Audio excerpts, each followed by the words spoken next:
Siguro napapanahon na para malaman niyo na ang totoo. Bakit may samaan ng loob kay Tito Vicente Sotto. Nung kinausap ko si Tito Sen, minura ako. Mga quiz plot twist. Tandaan niyo ba ang mga pasabog noon ni Anjo Ilana tungkol sa mga sikretong galawan at lutuan sa politika? Ang daming hindi naniwala noon, di ba? Pero ngayon, mukhang napatunayan na totoo ang mga sinasabi niya. Ito ay matapos maggiyera sa Senado sina Senator Amy Marcos at Minority Leader Tito Sotto dahil sa isang controversial na video presentation. Anyari? I will present before this chamber a short video containing documentation, footage, and statements directly connected to the ongoing efforts toward term extension and charter change. With your permission, therefore, may we now direct the technical team to play the video presentation. Nagkagulo sa plenary session ng mag-play si Senator Amy ng isang video na nag-aakusa sa minority bloc. Ayon sa video, may niluluto daw na charter change, term extension hanggang 2031, pinplano para harangan ang pagtakbo ni VP Sara Duterte sa 2028. At dito pumasok ang resback ng marami. Teka, hindi ba't ito mismo ang mga unang ibinunyag at binalaan ni Anjo Ilana sa kanyang mga naunang pahayag? Kumbaga, nagkaresibo ang mga exposés ni Anjo. Well, this is a way of seconding the motion of Senator Zubiri. First of all, the presentation, or what we call the editorial video that we witnessed, yes. I would like to take exception of my being mentioned there. Parang lumalabas na parang lahat ng narinig nila or nakipag-meeting sa akin ang speaker o kung sino pa, parang pumayag ako. Sana tinanong nila yung source nila, pumayag ba ako? Yung mga binabanggit na idea, I did not even mention it to any member of the Senate. Tungkol doon sa mga ideas of, let's say, a regional Senate and all that. Itong mga idea ng mga tao to Di ba? Kung nakikinig ka, narinig mo yung idea, ikaw ba'y sumang-ayon na? Dahil narinig mo? For example, in my case,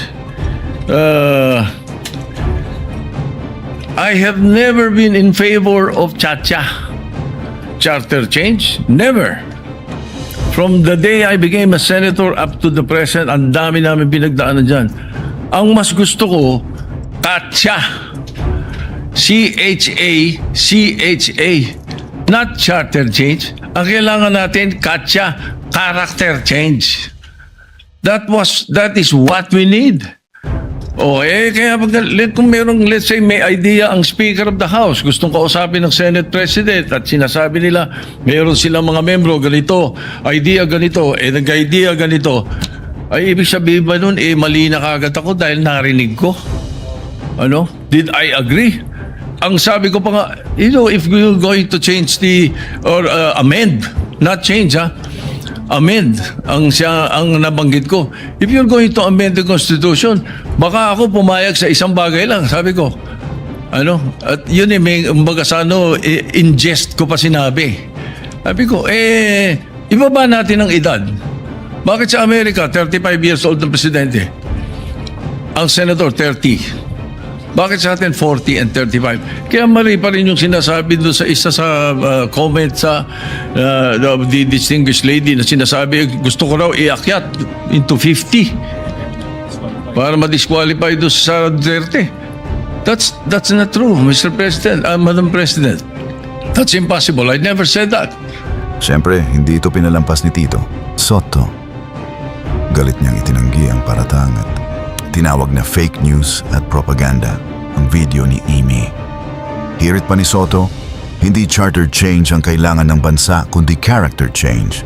Pero kahit anong tanggi ng minority bloc, ang mga netizens hindi maiwasang mabalikan ang mga naunang revelasyon ni Anjo Ilana na tugmang-tugma sa mga isyong lumalabas ngayon. Ayan ang matindi, umabot na sa Senado ang laro at mukhang marami pang lalabas na baho. Sa tingin nyo, sino ang nagsasabi ng totoo? Tama nga ba si Anjoy Lana sa kanyang mga babala mula pa noong una? O tama si Soto na walang katotohanan ito? I-drop ang inyong saloobin sa comments. I-share ang video na to at mag-follow para sa susunod nating political deep dive. Kita-kits! Bakit nagpalit ng liderato sa Senado? May I be allowed to humbly move to declare all seats vacant, Mr. President? With 13 affirmative votes, 10 negative votes, and 1 abstention, the positions in all the positions in the Senate is hereby declared vacant. Bakit ito nilusog?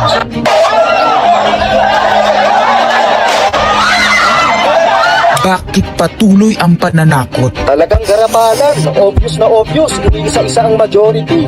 Bakit may panggigipit? Pinakakasuhan ng Ombudsman si Senator Rodante Marcoleta ng plunder at indirect bribery.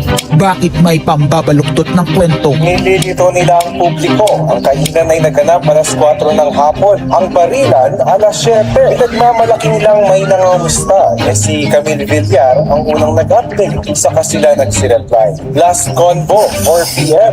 Next chat, 10 p.m. Bakit may demolition job? Bakit may pait? Bakit hindi matanggap? Napakaraming bakit. At narito ang mga sagot. Pero bago ang katotohanan, wasakin muna natin ang kasinungalingan. I, Alan Peter Schramm Cayetano, having been elected to the position of Senate President, Hindi nagpalit ng liderato para sa impeachment. Hindi totoo ang pinapakalat ng mga nabulaga. Ito this time, medyo nagkabulagan. Ang impeachment ay labanan ng numero. Hindi ang mga Duterte aligned ang dapat mangamba, kundi ang mga sa umpisa pa lang ay may hatol na. Ang sinasabi, sir, ng ibang mga kritiko, itong Senate leadership shake-up ay tungkol lang daw sa impeachment. Lahat na i-connect. As I told you, may 12 kami. Si Bato is 13. So kahit nawala naman siya, ang pinag-uusapan dito is whether or not you will be able to get 16 votes. Hindi siya ang pagmumulan ng 16 votes. Wala siya doon eh. 12 kami. Bakit kami magkuku? May 12 na kami kung ang pinag-uusapan lang natin eh, impeachment. Actually, 9 lang ang kailangan para ma-dismiss. Yes, 12 kami. So it's more than the required votes. But that's not the point. Ang ano kasi pinipilit nilang i-connect doon. Kaya ako natatawa.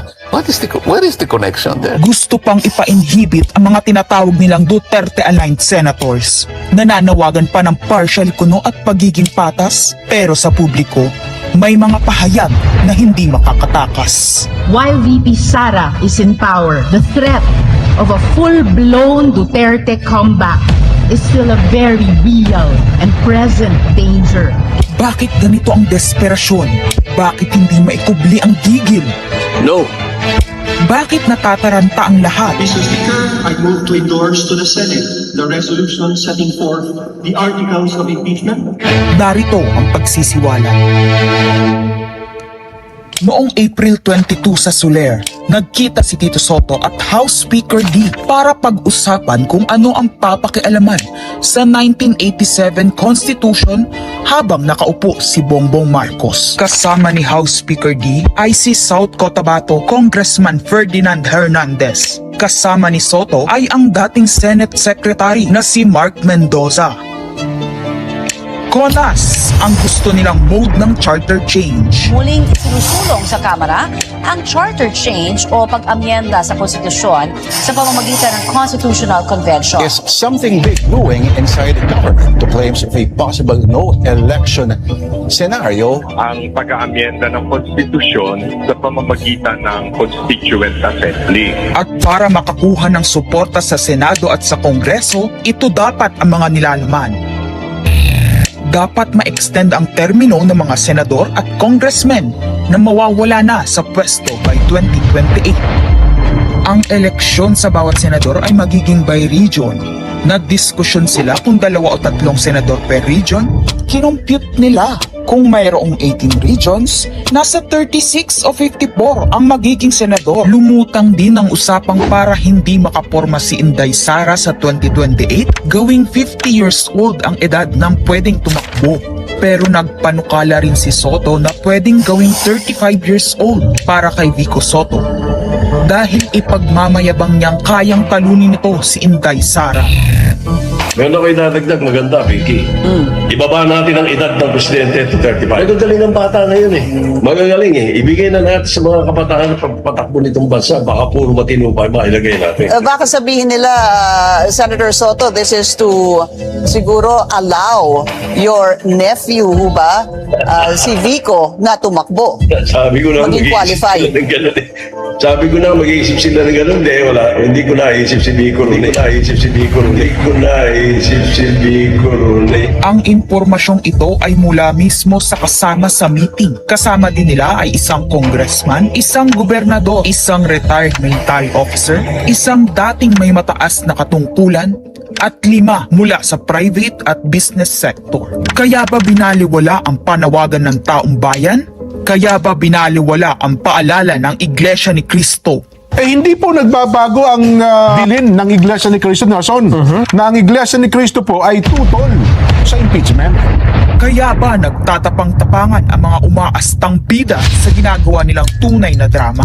Kaya ba nila sinasabing hindi sila natatakot sa eleksyon ay dahil alam nilang walang eleksyon na magaganap? Hindi po kami natatakot sa susunod na eleksyon. At ang boto sa impeachment ay refleksyon ng boto sa pagsira sa 1987 Constitution.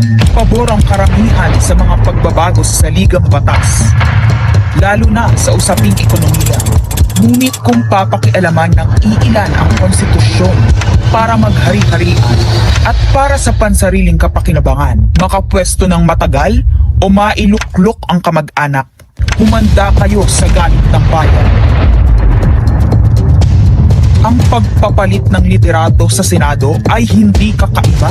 Ito ay nakabase sa prioridad at gusto ng mga senador. Bumabahana ng ebidensya laban kina Bongbong Marcos, Liza Marcos, Sandro Marcos at Marvin Romualdez. Kailangan ng may bayag sa Blue Ribbon Committee. Ipinangako na sa mga korap na mambabatas ang perang malilikom sa 2027. 2028 national budget. Dapat pigilan. 2028, alam natin that's the election budget, and it was assured to the congressman this will also be the CONAS budget. Nagiging isa ng malaking sindikato ang pamahalaan. Sinusuportahan ito ng mga dating kalaban, mga tinulungang manalo noong nakaraang eleksyon, mga may galit sa nagdaang administrasyon. Lahat sila kasama ng pinakamalaking troll farms at ilang bahagi ng mainstream media ay pinagagana ng 2 bagay: pera galing sa korupsyon, galit sa mga Duterte. Mahalaga ang liderato ng Senado para sa mga korap at nakasandal sa mga buwaya ng kapangyarihan. Ngunit mas mahalaga ito sa mga naninindigan na ang Senado ay bantayog ng konstitusyon na hindi dapat pinatakot, sinusuhulan at iniipit upang maging tau-tauhan. Maaaring hati ngayon ang Senado. Maaaring kanya-kanyang bersyon ng kwento. Wala nang pakialam kung ano ang totoo. Isa itong indikasyon na gumagana ang demokrasya. Kailangan lang maalala ng bawat senador na kahit sila ay may kapangyarihan, hindi dapat nila malimutan magpakatao. Sa kabila ng lahat ng problema, pinakamababang halaga ng piso sa kasaysayan, mataas na bilihin at gasolina, kawalan ng trabaho, halos wala nang makain, nagpapakamatay ng mga magsasaka. Ang inuuna ay politika, impeachment at kung ano-anong propaganda para mabalik ang kontrol sa Senado ng mga nangako na maisakatuparan ang pagpapahaba ng panahon sa kapangyarihan. Kung magde-deny yung mga nandoon sa meeting na yon at pabubulaanan yung aking sinabi, then sasabihin ko kung sino ang nagsiwalat sa amin. Kasi magugulantang ang buong bansa pag siniwalat ko kung sino yung nagsabi sa amin.